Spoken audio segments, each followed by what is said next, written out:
So this session is about transitioning a program from visual and performing arts to career technical education, arts, media, and entertainment. And basically, at the Department of Ed, we're sort of a unique state. There's myself and Dale Schmid in New Jersey, and I think one other who handle both visual performing arts and career technical education in the arts. And so usually those are handled by very different people. For example, I have a colleague at the department, Mary Rice, who does the elementary arts piece, and she is in a different division than I'm in. Okay? But it's kind of unique in California in that at the secondary level, I try to support both the visual arts and the career tech ed, arts, media, and entertainment. And so what I was planning to do today was just spend the hour talking about what I get the most calls about, what people call me most often about, and then what I've learned over the past 7 years and am continuing to learn as we sort of try to find the space for these arts, media, and entertainment programs and the traditional VAPA programs. So for a long time, I used to try to make the traditional Venn diagrams to identify the intersect between visual and performing arts and arts, media, and entertainment. And they never really worked very well. It was really a challenge because we kept saying, well, this is in the VAPA arts and this is in the career arts, but then the part in the career arts was also in the VAPA arts. And then there were some issues with the strand 5, the connection strand that had connections to business and industry piece. And so I was talking to a group of educators one day and somebody showed me this, and it made a lot of sense to me. So I've been using it to try to explain a little bit, especially at the department, where people at the department don't get the arts, and then they really get the career tech ed arts. There's a lot of pushback against the arts and career tech ed. And so basically, VAPA programs are standards aligned with arts, skills, and knowledge. Okay? And that's the focus of the VAPA program. How many are traditional VAPA teachers in here? Have your single subject credential in music, art, or English PE, depending on whatever. Okay. And so you guys all know your VAPA standards. That's where you're going. Okay. Well, if you transition to a career tech ed, arts, media, and entertainment course, you don't get rid of those VAPA standards. You don't stop teaching that visual and performing arts content. You add to that the CTE piece. And so it is art, skills, and knowledge plus career readiness. Okay? So it's important if you're in an if you're moving a program from traditional visual performing arts to career technical education, that your teachers know that they are still responsible for the arts content. They can't just start showing films in there, or they can't just start having kids design, posters for some company without the arts content. They have to teach the arts content. And if you talk to a lot of the CTE teachers who've come here to present, you will find that those CTE teachers, many of them, many more than in any other industry sector, have a single subject credential in the arts. Okay? So Sean Sullivan, one of the best animation programs in the state, he's single subject art credential. He teaches his animation through the ROP, but his credential is in art. Jeff Larson, who you heard present, he's an art person. George Lee, who he teaches with, art credential. Okay? So they are aware that those skills and knowledge that they have to teach students for performing arts, they still have to teach them, but they have to teach them in a career context. Okay? And so this helps me understand it a little better, and maybe it will help you understand it a little better. And it's not perfect. I'm sure that there are places where you can look and go, oh, well, you know, VAPA teaches something that's outside of the big circle, and that's possible. But when I think back on the courses that I taught in theater, and then I also taught advanced courses that were CTE courses, that was the difference. The CTE courses also had a significant career component. I didn't just have a guest speaker in once or twice. Everything the kids did was connected to what this looks like when you're in the marketplace. Okay, and so one of the things that I was very committed to when we put this conference together was being sure that everybody had a copy of the Arts, Media, and Entertainment Standards. Not that they're the best standards in the world. I don't think that they're, you know, that there aren't flaws in here. But what they do help you do is see how CTE views arts, media, and entertainment. And so it starts with anchor standards, okay? So there are career readiness skills in the anchor standards. And if you open your book, if you have it with you, you can open that up and look at those knowledge and performance anchor standards. Academics, okay, so you have to teach the academic component, and in many of those classes, that's the VAPA piece. Communications, career planning and management. I taught a lot of stagecraft classes. We never talked about career planning and management because it wasn't career tech. If it's career tech, the expectation is that your kids will have a career plan when they're done with your pathway, when they're done with your sequence of courses. They won't just have thought, I wonder how I'm going to use this, but they will have something written, something that they have worked on explicitly that is a career plan. The use of technology, we all know that that goes across visual performing arts and CTE, because a lot of the visual performing arts areas in all of the disciplines have that technology. Flexibility and responsibility as it applies to the workplace.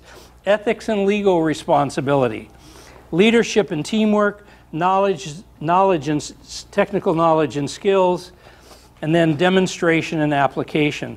Those are called the foundation standards, and they are a critical piece in moving a program from a traditional VAPA program into a career tech ed program. So like if the Perkins people say, I just visited a program and they think that they're a career tech ed program, but I think they're a VAPA program, I say, have them send me their curriculum, and I look to see if they've dealt with the foundation standards.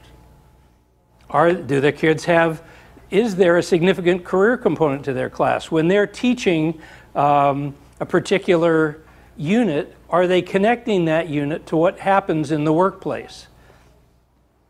And then there are pathway standards in the book, and those are the standards that are related to the 4 pathways in career technical education.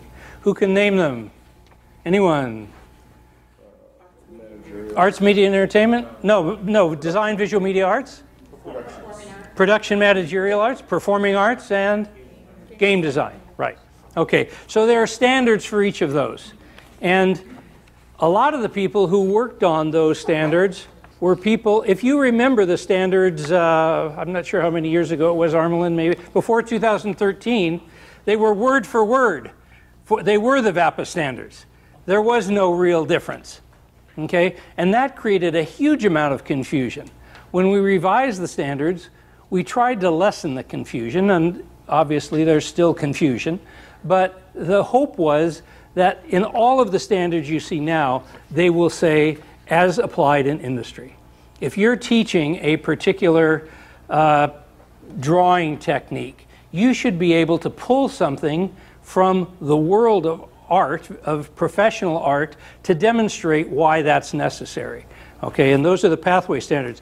The cool thing about this book that I really like, because you can argue with your administration about it, is in the back they have connections to the Common Core standards and the National Next Generation Science standards. Okay, and those were done by language arts and math teachers, not by CTE teachers. The CTE teachers wrote the standards, They handed them over to the math people, and they went, oh, I can see how this would apply to my content. I can see how this one would. This one here clearly does not. Okay? And so it draws direct connection between those Common Core and next generation science standards. Yes? The Common Core standards you're referencing to is as it's listed here on the left column. So yeah, these are the language arts standards. Language arts 11, 12. Right. Okay. So this is also helpful if you're in one of those academies where you're asked to integrate content, like if you're any California Partnership Academy here. Okay, when you work with your partners in social studies or in math or English language arts, you can go to that back and find things that they cover and then where you might be covering that in your content. Okay? The next big question that I get is about credentialing. And in the career tech ed credential and the visual performing arts credentials are different in a couple of ways. I'm on pathway structure. Okay. Are you familiar with, most of you familiar with pathway structures? Should I spend some time on this? Okay. There are 4 pathways. A lot of you knew those. And in those 4 foundational pathways, there are sub-pathways. Like if you're in design, visual, and media arts, there's an animation pathway, a whole sequence of courses in animation. And there's video production, so also in that same path. So there are sub-pathways within the pathway that sometimes can be confusing, but there are 4 foundational pathways and then multiple pathways within some of those. Are those sub-pathways already determined, or are districts at leisure to? Districts can do whatever they want with those, but when you report your courses, if you're reporting them, and when we get into Perkins funding and CTEIG funding and stuff, we'll talk about how you report your classes. When you get to the reporting piece, then the state has identified descriptors, which are pretty much content descriptors. And they are, like there is an intro to animation, there's an intermediate animation, advanced animation. Intro to graphic design, intermediate graphic design, advanced graphic design. So when you report courses, whatever you call that course has to fit within that content description. And is that list readily available somewhere? I can send it out to you. It's going to be on our website soon. It's changing. They asked us to reduce the number of CTE course codes we had, and so we did that. And so it's not as solid as it is going to be. Okay, credentialing, and this is a big. I have at least 4 calls a week on credentialing. The VAPA single subject foundation, as most of you know, is based on an academic foundation of coursework and then a additional year or more, depending on how you do it, of pedagogy and foundations of education and courses of that nature. The CTE pathway is based on 3 years of industry experience. Okay, so this industry experience is really equivalent to this academic foundation in terms of qualifying for the credential. You can get a CTE credential without graduating from college. Okay, and there are a lot of reasons for that. If you're in the plumbing trades, for example, you want to be able to be a credentialed teacher, but you don't necessarily have to go to college to be a plumber. Most of those programs are sort of apprenticeship driven. And so they wanted to be able to credential teachers who didn't, there was no college graduation requirement. But you need 3,000 hours of industry experience. Okay? Then there is instructional preparation, which is your teacher program. And those teacher programs are like the additional year you do if you're seeking a academic credential. And you can get your preliminary CTE credential with your 3,000 hours of industry experience. Okay? Is it still 5 letters from sources that verify that? It's 3. If you worked it all for one person, you can do it for one. And it does not have to be paid experience. It can be avocational experience. So if you are the lighting designer for your community theater and you volunteer to do that, you have a foundational background of what's happening outside of the educational environment in lighting design. Okay? The whole purpose for this is CTE teachers are supposed to be preparing kids for what their content looks like in the workforce. And if you have never been in the workforce in that area, it's difficult for you to teach them what it looks like in the workforce. Now, this 3,000 hours, and you have a handout on that. It's this handout. It's also it's right off our website, and it gives you the basic how to get your CTE credential. And then on the back are the CTE credentialing programs in California. Okay? So the way you get a CTE credential is you find a program provider, you send them, you fill out their paperwork and send them verification of your industry employment or avocational experience, and they issue you a preliminary credential. You have to take a 2-week course on classroom management and stuff just so you don't die in the first month. But then you have 3 years to complete the coursework that is your teacher preparation coursework. Now, if you have a single subject credential, many of the programs waive all but one course. You have to have your foundations in career technical education, so you understand how career technical education came about and how it's different. And then you also have to have an understanding of the CTE standards, which you're not going to get in a traditional VAPA teacher preparation program. So if you have your single subject credential, you can take one course. Probably most of these places charge between $500 and $800 for that course. You can take it online, so you don't actually have to go someplace. And you will earn your clear credential after you have taught for 2 years in the CTE environment, in a CTE classroom. Okay, what about the CTEL requirements? Do they have to pass the CTEL test for the CTE teachers? No, they just have to pass the set of courses, the program courses that are career tech ed courses. So if you're a person coming directly from industry, then you need to take the full battery of teacher preparation courses. If you're a person who has a single subject credential and are transitioning over into career tech ed, you just need to take the initial course. Now, these programs on the back, and you can see there are about 18 of them, all of them are different. Just like if you went to Cal State Northridge to get your teaching credential, or if you went to LACC, the programs are different. They're not the same. You have to take the same breadth of courses, but you don't necessarily have to take the same courses. The same is true of the CTE teacher preparation programs. And some of them are more flexible than others.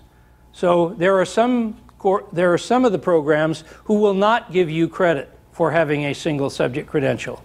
You still have to take what amounts to a $2,500 to $3,000 battery of courses.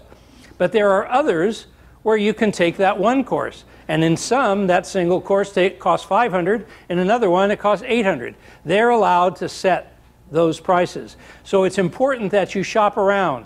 You do not have to get your credential from the program closest to where you're teaching. It can be from anywhere in the state. And as I say, a lot of these programs are like the national university programs where most of the work is online. Okay? And that's important to know because you need to shop around. San Diego, for example, San Diego County Office of Ed has a program, and it's pretty flexible. You can call them up, you can talk to somebody, you can say, wait, will you give me credit for my single subject credential? Yeah, you just have to take this. Well, I really took something like it. You know, they will talk to you about what you have and what you need. Okay, so you're going to want to shop around. The other thing is, with this 3,000 hours of experience, of industry experience, if you have a degree in that area, like I have a degree in theater, and I was applying for my arts, media, and entertainment credential, I get 1 year's of experience for my degree. And if I have taught that course for a year, I get another 1,000 hours worth.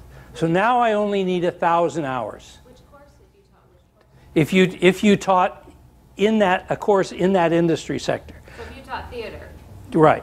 you get an additional year. Yes, you would get, so then you would only need 1,000 hours of actual, you would only have to verify 1,000 hours of actual industry experience. Okay, so while 3,000 hours, you look at that and you go, I'll never get 3,000 hours. Well, actually 3,000 hours is really only about a year if you're full-time employed. But you can do it with 1,000 hours. Okay, quick questions about credentialing before I move on, because we'll go back and you can ask questions later also if you choose. But I get a tremendous number of questions about this.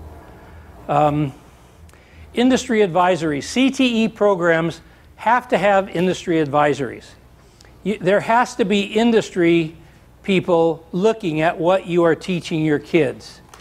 Now, these vary widely from district to district and county to county, but the rule is that if you are teaching a pathway in career technical education, you must have someone on your advisory who is in that industry. So you can't have, most of the counties will have a CTE advisory, and they'll have ag people on there, and they'll have home ec people on there, and they'll have fashion design people on there, okay? And a lot of times a county will say, well, we're going to add some arts, media, entertainment pathways, but there's no one on their advisory who works in the arts, media, and entertainment field. Well, that's a red flag. Because where is the connection between what those teachers are teaching in that pathway and what's really happening in the industry for that in that particular area? So industry advisories are an important piece of it. The advisories provide information about authentic workforce industry practice, workforce trends and emerging technology, work-based learning and mentorship, and teacher externships. One of the things that's really critical about career technical education is getting the kids out and doing whatever you're teaching them outside of the educational environment. Okay, so now you've got this experience in lighting, and we've talked to you about careers in lighting. Where can you go and work with a lighting designer? Okay, and a lot of times those industry advisories are the link between you as an educator and workforce internship opportunities. And so if you're struggling with your internship, where you can get your kids internships, you may want to go to your local advisory and talk to the person who is your advisory representative and say, you know, I'm doing my job here, I'm teaching, but I have no place to send these kids to experience the real world. And they can help you with it. It's one of their jobs is to help you with that. Yes? Where would we find these advisories? Okay, you need to talk to your district. If the district has a CTE program, then they have to have a district advisory. And in some districts, if they're larger and well connected to the county advisory functions as the district advisory. Okay, so you have to talk to the people at your district office. Questions about the advisory? Yes. So a district has multiple pathways. Mm-hmm. Each of those pathways have its own advisory as well? It would be good. The people at the Perkins, when we get down to the funding piece, which is what a lot of people are concerned about, they won't hassle you. If you have a person from arts, media, and entertainment who is a video production person, and you have a game design pathway at your school, they won't pull funding or hassle your funding because you don't have a game design there. But if you're the game design teacher, it would be good to have somebody on that advisory representing you, representing your pathway. So it would argue for one.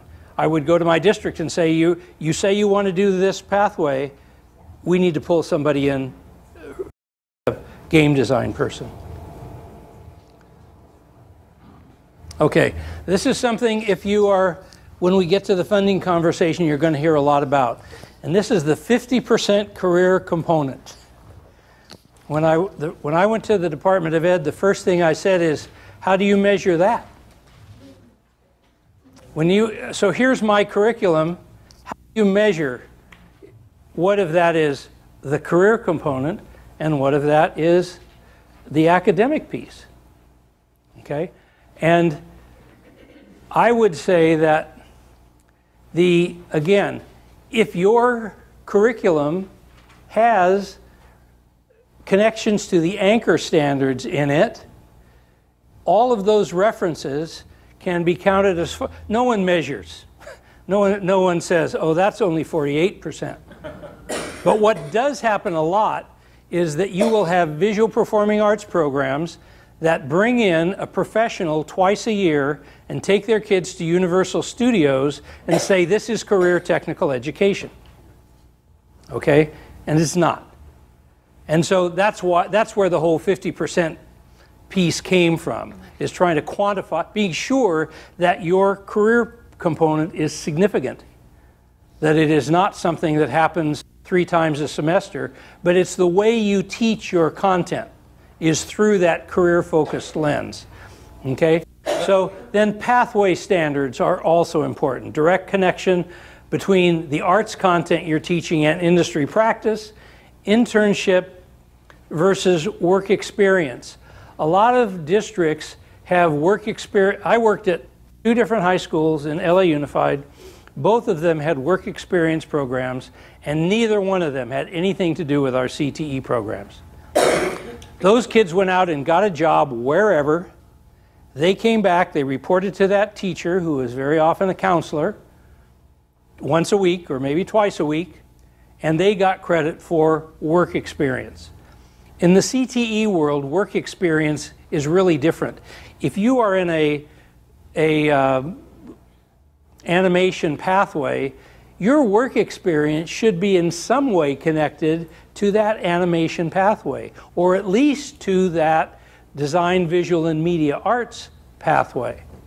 Okay? It's not just about getting kids a job. It's about providing them with an understanding of what happens in that career path that they're going into.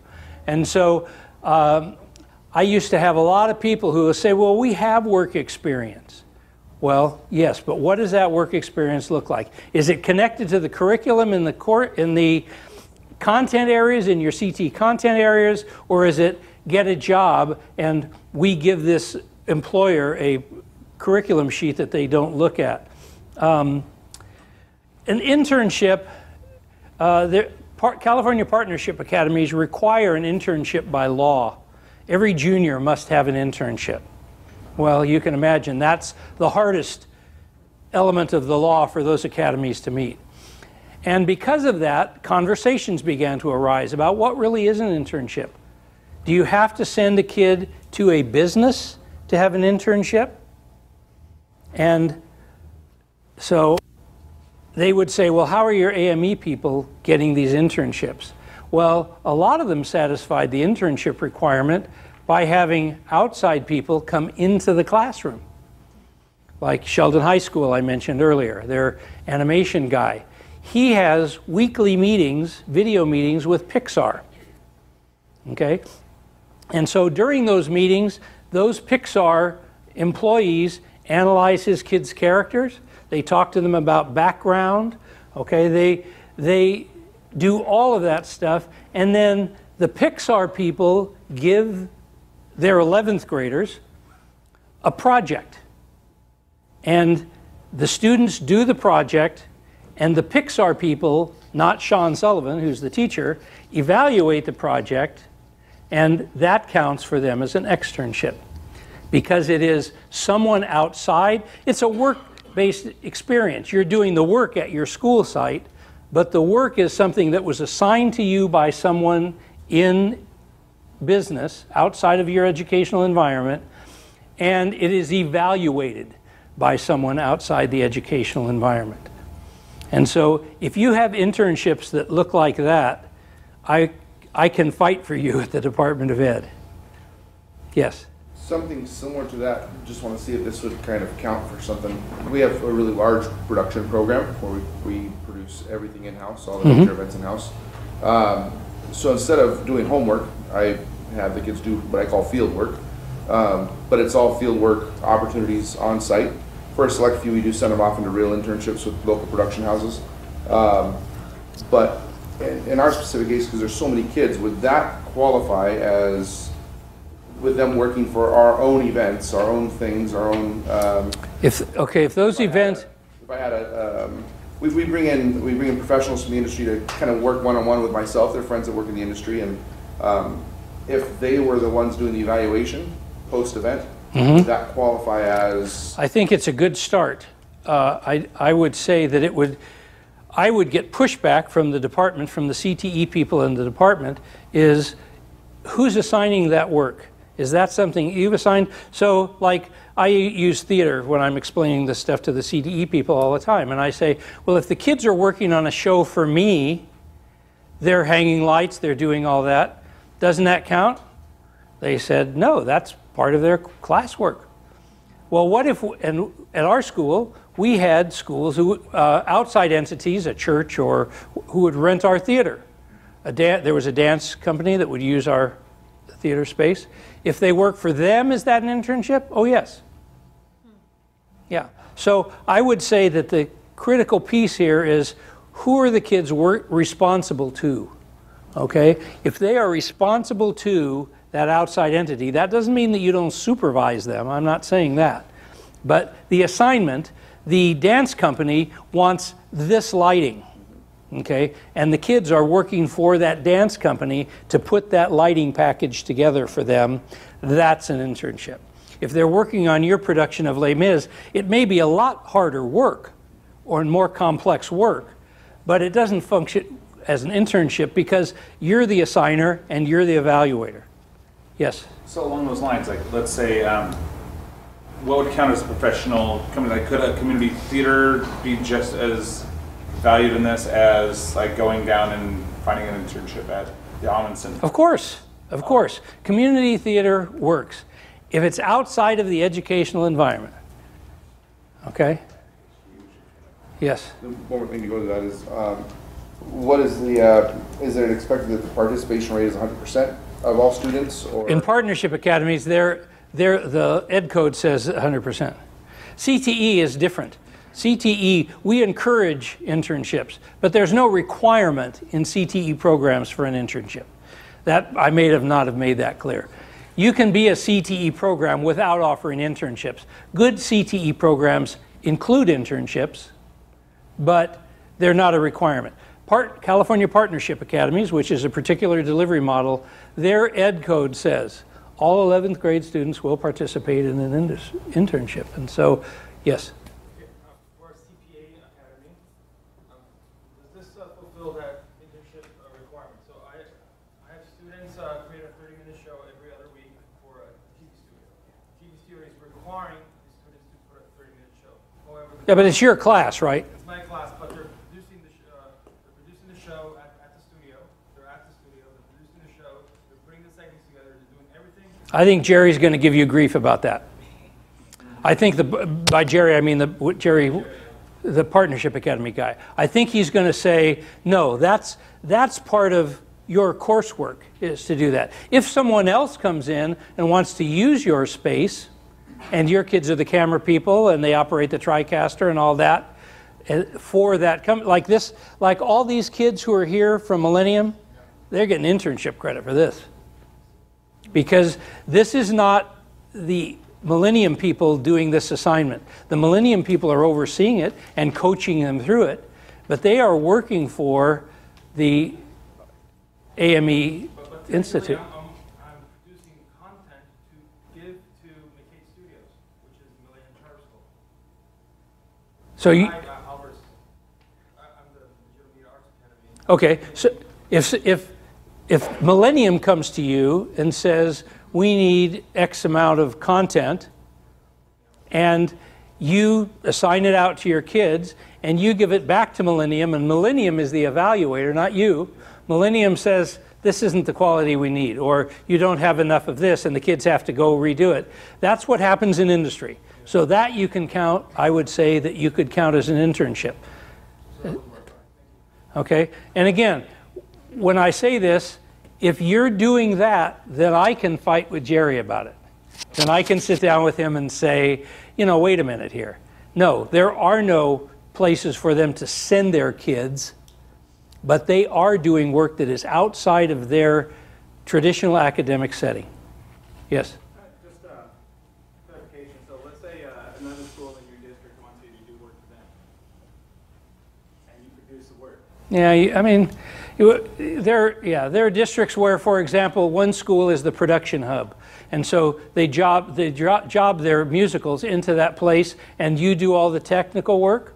That qualifies as an internship. If you're working on your own musical, you don't get credit for that. So Yes. if you bring in an artist in residence and they work in your class for, say, a semester, and you partner with that artist in residence to come up with a project that those kids could do. It's a little bit different. Yeah. If that person is representing an organization like Pixar, then, and he's providing them with an authentic problem that they would have to solve as a Pixar animator or theater person. It, not me as a Yes, teacher. right. Yes. So with, like, for example, like a city is having a contest for public service announcements, like to make a video for them, and it's like a contest. Would that count if they all submit before that type of contest? I might lose that, but I would argue for it. Because it is an outside entity. Right, right, yeah. I mean, I know that at Sheldon High, one of the things they did is they entered that Vans contest, design the Vans tennis shoe, and they won that a couple times. Well, Debbie George didn't evaluate those. Vans, an industry person, evaluated it. So yeah, they get. Okay, funding. All of these are CTE funding resources. Are there any of them that you're unfamiliar with that you would like me to go into depth, a little bit more depth with? Perkins funding is your ongoing supplemental funding.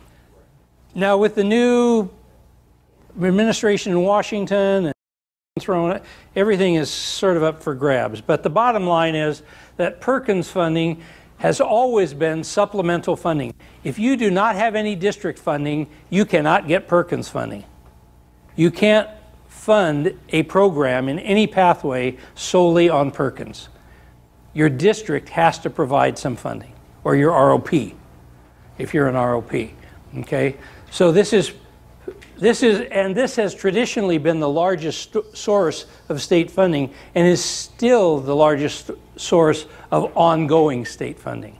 CTE is Career Tech Ed Incentive Grant, and I think 2 years ago the legislature, I think it was the legislature, voted $900 million for CTE programs, and the department was charged with getting that money out. And so they put together a formula. Any of you receiving CTE funds that you're aware of? Okay, so some of you have benefited from this, okay? And so you know, then you probably have a CTE credential, or if you don't, you're going to get grief about it, okay? Because the CTEIG funds require that you have a CTE credential. They also require that your course is reported as a Career Tech Ed course. So when your district reports, all secondary courses need to be reported to the Department of Education. And so when your district reports a course that you consider a CTE course, they need to use the CTE course codes. Okay? So you have advanced professional theater, and you have play production. One of those is a VAPA course code, one of those is a CTE course code.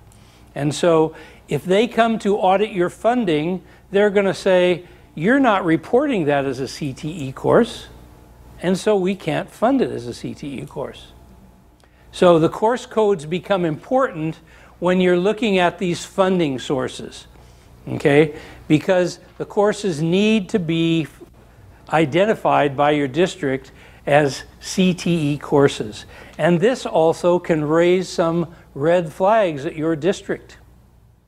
Because if you start taking courses off the VAPA books and putting them on to the CTE books, you better be able to justify that.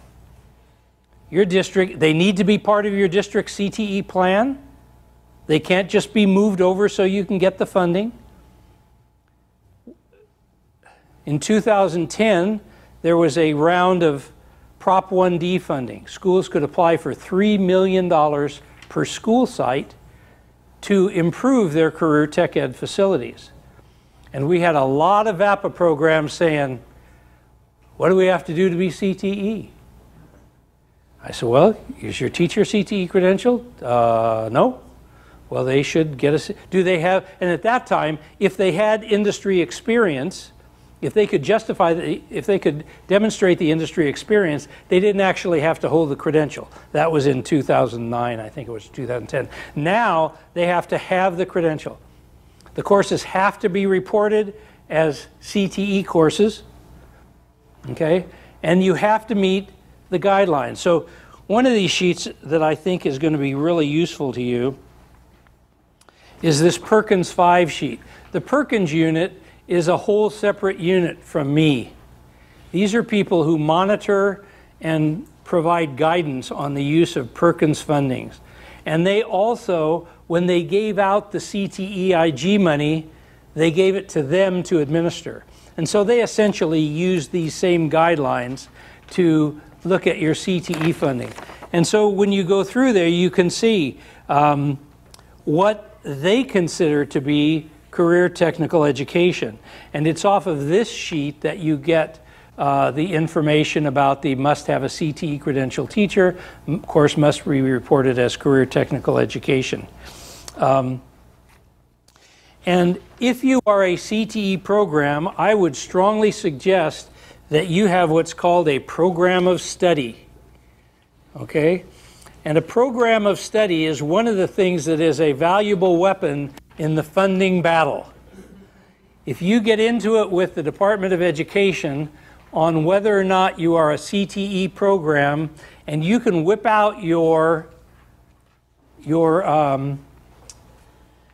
program of study, you can then demonstrate to them line by line how your program is career focused, what are the jobs that that content instruction is leading to, how do they articulate with post-secondary programs, etc. And so it would be valuable for you in your pathway to work with your local entities, your other teachers, your administration, your industry partners to put together a program of study. And if you're interested in doing that, I can send you a blank template that you can use. And then you can put that program of study together. It also is helpful to you. It helps you see what are my expectations as we move from this level to this level to the next level. Okay. But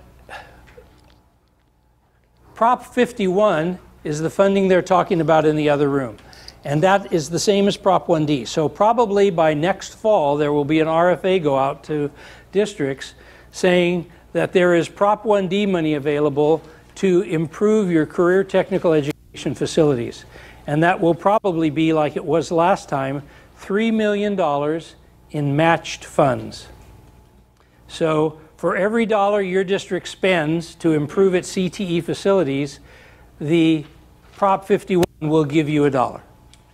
So if you're going to redo a facility for $150,000, now you have $3. Okay? When this, in the Prop 1D section, there was $500 million that was distributed across the state. Arts, media, and entertainment programs, because you guys are good writers, got $175 million of that. So you can go to, if any of you are going to Coronado, you're going to see a school where their theater piece was pretty much redone by their Prop 1D funds. Saratoga High School in the Bay Area has a a TV production studio that is state-of-the-art. Millennium High School. If you go to the demonstration day at Millennium High School, you can see what Prop 1D funds was able to do for that county office of education. They had a bunch of storage rooms at the end of their county office of ed that now are a first-class black box theater. There's a video production area, there's 3 classrooms. All of that was done with Prop 1D funding. And so hopefully your administrator is over there listening to John Gordon talk about Prop 1D. Yes, or Prop 51.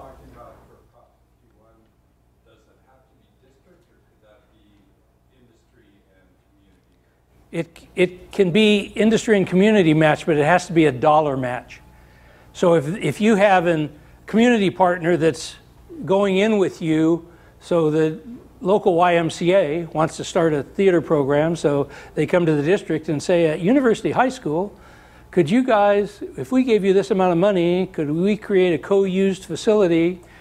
Then you could use that YMCA money. Yeah, it does not necessarily have to come directly from the district source, but it's your best source. Most of the money had bond issues behind it, local bond issues. People passed a local bond and they, for X amount of money, and then they came to the state and said, we would like this much in additional money. That is for new facilities, for equipment, or for refurbishing facilities. So there were a lot of programs during that time that took shop classes that were no longer in use, their upholstery shop, and made a digital media studio out of them. Okay, and so they took an existing facility. They could get farther with their dollar by taking an existing facility and transitioning it. And there were a lot of districts that had funding to do that. Okay, another thing that a career tech, that a CTE program has to have is it has to be connected to a career technical student organization, a CTSO. You're probably all familiar with Future Farmers. Some of you may know about the Health Occupation Students of America. Okay? Well, in the arts, there is really no CTSO. There is a CTSO that we fall under, and that is Skills USA. And so because the Perkins funding says that in order to get Perkins funds, you have to be affiliated with a CTSO, a lot of AME programs join Skills USA. So in the last few years, we have had an increase in participation in Skills USA. There are now 137 schools that have AME programs with skills chapters. These are the competitive events that are held that are in the arts areas, okay, because CTSOs, one of the things they do is they hold student competitions, all right, because that somehow is leadership. I don't understand it, but my brother tries to explain it because he's the head of Skills USA. But you can be a part of the organization without participating in the contests, okay? If you win the contest, by the way, you have to fundraise to send your kid to the state contest. If they're really good and they win the state contest, then you got to fundraise to send them to Louisville. Okay? So, but the Skills USA does have a very sophisticated leadership component that you can, if you're a chapter, you can get that leadership piece and integrate it into your coursework, and it's very useful. I'm not demeaning Skills USA. It really is a good organization. It simply wasn't designed for arts, media, and entertainment. There are no, if you look up there, there are no performance pieces. They offer nothing for performing arts students. Okay? Because that wasn't where, there was no, performing arts wasn't in career technical education when Skills USA was founded, and they move even slower than the Department of Ed. Yes? Now, can a school be involved in Skills USA and not have a CTE person? The reason why I ask that is I could swear that we have some that are involved in the prepared speech aspect, but I think their advisor is not a CTE person. Somebody has to be on the books, and that person, I believe, has to, the students have to be enrolled in a CTE class. Questions about CTSO? Yes? So for theater, would like an international thespian It sure should, and in Colorado it does. Okay. In Colorado it applies. The feds have identified, I think, 7 CTSOs. Thespians isn't one of those. Okay. But the Colorado people got together, and their skills people really looked at the thespian guidelines and said, this is what we do. Right. So they said, okay. In California, even though it's my brother, I can't convince him that that's the way it is. But you do not necessarily, you have to have a leadership component. How many of you were at for careers? The Perkins unit did a session on a leadership component that was non-CTSO. So you can do it. It's way easier just to join the CTSO, but because you have to meet all these guidelines that they have for what a CTSO does. So there have to be competitions. There have to be, it has to be embedded in your classroom curriculum. You have to have a bylaws and a leadership structure. So you can do that outside of, and Thespians does that. Yeah. And so it's an ongoing conversation that we're having. But right now, the answer is that that does not qualify in California. I'm hoping that will change sometime soon. If you want to find out more, there are a lot of AME programs that are involved in Skills USA. And we had a third-place team at the Nationals last year in video production. Curriculum development and certification. Another big thing in the CTE world is certification. And there's a lot of confusion because in arts, media, and entertainment, we do not really have any industry certification that is meaningful. Okay? We have quite a bit of product certification. You can be certified on Final Cut Pro, but that's on that, you're certified on that product. Okay? It's not like welding. If you're a certified welder, that's not a Lincoln welder certification. That is a welding certification. And we don't have those currently in arts, media, and entertainment.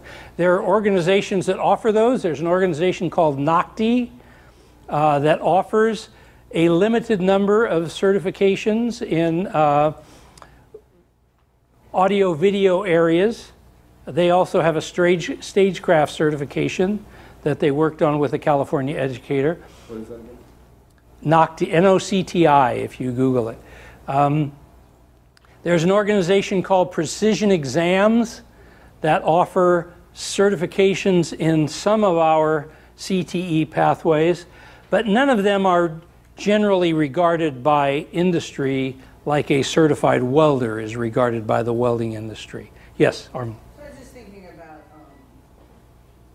the Amy Miller's dance program, where she has the certification from the ballet, Mm-hmm. from the New York Ballet, Mm-hmm. and then she has other certifications that she's getting from,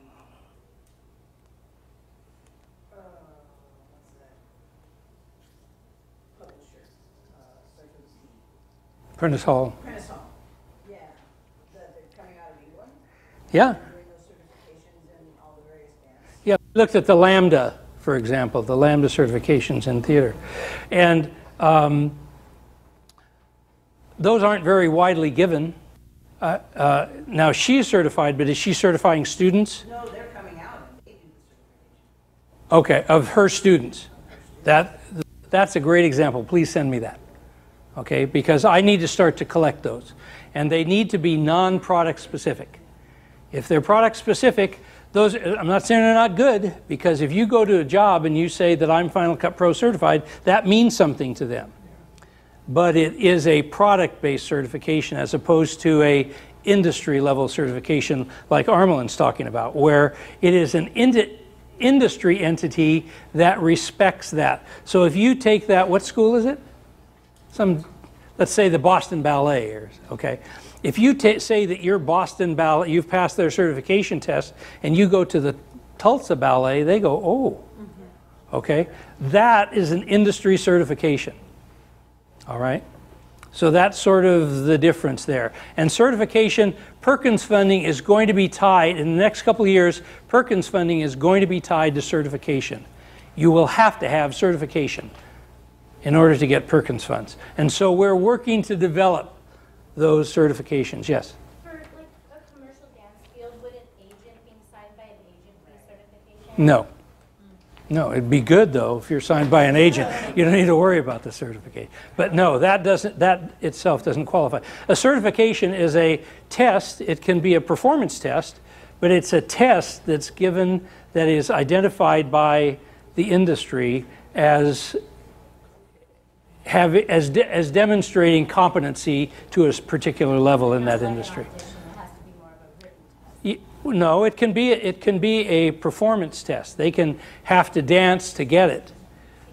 But it has to be something that if you take that to an industry professional, they'll go, oh, you have an agent? Well, okay, but maybe you paid someone to be an agent. Yeah, like because the like movement talent agency that hires dancers only, Mhm. if you get hired by them or you get signed by them in the industry, that speaks volumes. So that'd be a really good place to go to create a certification. But unless they have a certification process that says you know these skills and these skills and these skills, this information and that information, it doesn't qualify. Yes? So what's the difference between having a certification and joining the SAG or VGA? Those are, they don't offer, like USIT, the Electricians Union, they have a certification. But I don't know any high school kids who can pass that industry certification for electricians or for riggers, you know, people who run rigging and stuff. There are industry certifications. I just don't know any high school programs that are in depth enough to have, but if they were to pass that certification, that would count. I'm talking about like SAG, Screen Actors Guild. Yeah, if you get work for 3 days, I don't know what the entrance requirements are now. When I was there, when I was getting in, if you got 3 days work at minimum, you could become a member. Well, that's not a certification. I mean, I could get 3 days work just because I look like the guy who has the lead. But the certification gives you more pay. So if you have a SAG card, you get more pay. Yeah, it really isn't a certification for education. I mean, yeah, in the industry, you definitely get more. If you have a SAG card, it's a good gig, but it's not. It doesn't qualify as industry certification because there are no necessary steps that you have to be able to perform. You don't have to be able to act to get into SAG. So you're not certifying that that person knows anything except that they looked right for that part that somebody had a lot of money to hire them for. So are you saying for the students that getting certified, is that a requirement or is that something that's going to be coming along? It's coming along. Perkins is going to, again, we don't know what's happening with the current administration, but under the old administration, the Perkins laws were changing and they were going to require certification. And I think there was a 3-year period where they were rolling that in. Yes? Is it like a certain percentage of your students have to get certified, or is it that you offer some sort of certification? There has to be certification available to your kids. They don't offer like No. 10% pass it. No.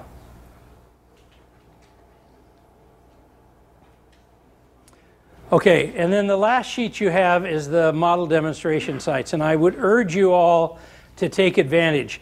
And I don't know if I said this at the main meeting, but I try to say it every year. These are not the 8 best programs in the state. Your program might be better than them.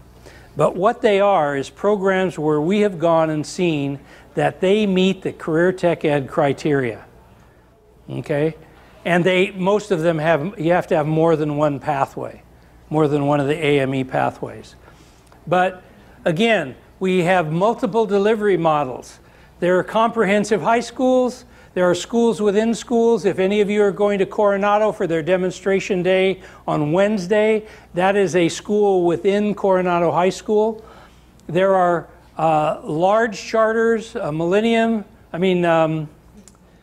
Santa Susana is a magnet school, a large magnet school. There are small charters. Millennium High School, I think, has 120 kids. Where is that? It's in Salinas. It's at the Monterey County Office of Education. And so we have all different delivery models. There are urban schools, suburban schools, and rural schools. One of the great schools to go to is Arcata High School. And it's up in Humboldt County by Eureka. Because when you go up there, you think, how in the world do they have industry partnerships in Eureka? Well, all those kids are connected with a local artist. All of them. 100% of her kids are connected to local artists because they have a large arts population up there, and the teacher did the legwork. Okay? But even in remote rural settings, you can meet all of these criteria. And so if you're interested in looking at your school and how you can build the CTE components of your AME program, these are very good places to start. They also are required to do ongoing technical assistance. That means if you have a question, you can call them and they will respond to you, or they will say, I don't know, I have to talk to Jack, and then Jack will talk to whoever he has to talk to at the Department of Ed to find the answer. And I have regular meetings with the Perkins people. We do battle all the time, especially in the last couple of weeks. We've had a couple of real major issues. So don't hesitate to call me, and I will first try to explain the situation your situation as I understand it. Then I will take it to the people who have the ultimate authority there, and we will get an answer for you that will help you to interact with your district folks. Okay. And so this is my contact information. Please keep trying.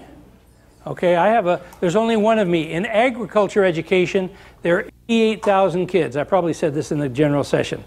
They have 88,000 kids. They have 8 consultants, 8 people like me. In AME, we have 162,000 kids, 1 person. Okay, and so I may not answer you the first time. Don't get discouraged. Just keep sending, hit send again until I answer you.